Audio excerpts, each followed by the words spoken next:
Mëngjesin e ditës së sotme, një tërmet ndodhi në zonën e Niklës, ku banorët u panikosin nga lëkundjet e tokës. Për të folur mbi magnitudën dhe zonat ku u ndje tërmeti, kam të ftuar në një lidhje direkte sismologun Damiano Goxhaj. Damiano, shumë faleminderit për kohën.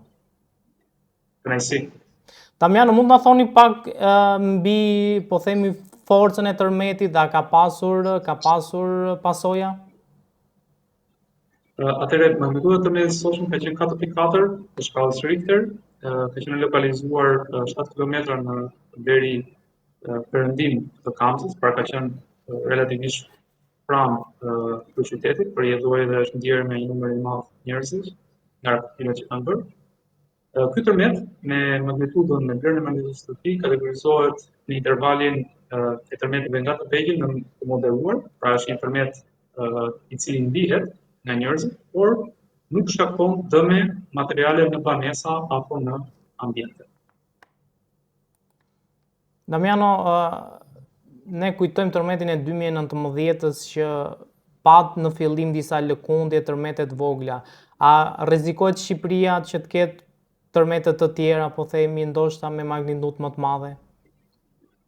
Atëherë, deri në momentin që flasim, në gjykimin tim është një trend pozitiv i kësaj ngjarje, pasi ka pasur një seri paragoditjesh, pra duke filluar nga data 6 qershor deri sot, deri në momentin e ngjarjes së ditës së sotme. Ka pasur një seri paragoditjesh dhe vazhdojnë tani në orët pas ngjarjes së mëngjesit të hershëm të ketë pasgoditje me një frekuencë dhe me një vlerë magnitude që mund të na tregojnë që kjo goditja e mëngjesit të sotshëm është goditje kryesore dhe situata mund të bëjë duke u qetësuar. Kjo është në vlerësimin teorik të përgjithësisë për të ngjarjes sismike. Normalisht, në rastin specifik se si do jetë, është për të parë në orën në vijim dhe në ditën e vijim. Dhe pasqyra ose po themi trendi i kësaj ngjarje specifike në të ardhmen do jetë edhe më qartë se si po themi potencialisht kjo ngjarje do vijojë. Damiano, çfarë duhet bëjnë qytetarët në momentin që bie tërmet, pra ka lëkundje tërmeti të forta, si duhet të reagojnë, çfarë këshillash ju jep? Atëherë, në rastin e një tërmeti të fortë, pra një tërmeti ngjashëm tërmetit të Durrësit, po themi, ata të cilët e kanë kujtesë për atë tërmet, realisht nuk ka se mund të bësh shumë gjëra nga pikpamja në kushtet e shtëpisë ose në ambientin ku janë. Vetmja gjë që është e njohur tashmë është qëndrimi në, po themi, në pranë derës kryesore, e cila mund të ketë një strukturë më të qëndrueshme dhe në rast, po themi, shëmbjes ose në rast rënies së objekteve, i edisimi i mbrojtur ose poshtë tavullinës ose poshtë një të gjesh tre poshtë një objekti të fortë, metalik ndoshta ose çka e tillë. Por do i sugjeroja që të përpiqen të ruajnë sa të jetë e mundur, nëse është një situatë e vështirë, qetësinë dhe të shmangin panikun ose daljen me shpejtësi nga shkallët ose përdorimin e ashensorit për shembull, të shmangin këto gjëra pasi mund të shkaktojnë dëme nga paniku.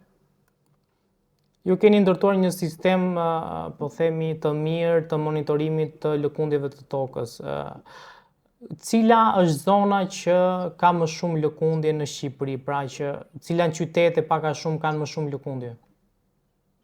Atëherë, në Shqipëri, zona më aktive, zona perëndimore, pra zona e Bregdetit, të nisur nga Shkodra deri në Vlorë, gjithë vija bregdetare e Shqipërisë. Zona më aktive ose më sensitive nga pikpamja sismike, më pa parashikueshme, mund të themi. Dhe njëkohësisht pjesa e zonës Korçës, gjithashtu është një zonë relativisht aktive. Këto janë zonat më aktive në territorin e Shqipërisë, por gjithashtu është për të theksuar që dhe zona e Shqipërisë qendrore apo zona e Shqipërisë mesme është një zonë gjithashtu aktive në total vendijon. Zona që është më pak aktive ose më qëndrueshme zona veri lindore e vendit. Ne kemi dhe Greqinë që është shumë afër nesh, domethënë është fëqin me ne dhe ka shumë, po themi, lëkundje të tokës. A rrezikohet Shqipëria, po themi, nga pllakat e Greqisë të lëkundjeve të tërmetit që të ketë pasojë edhe në Shqipëri? Atëre,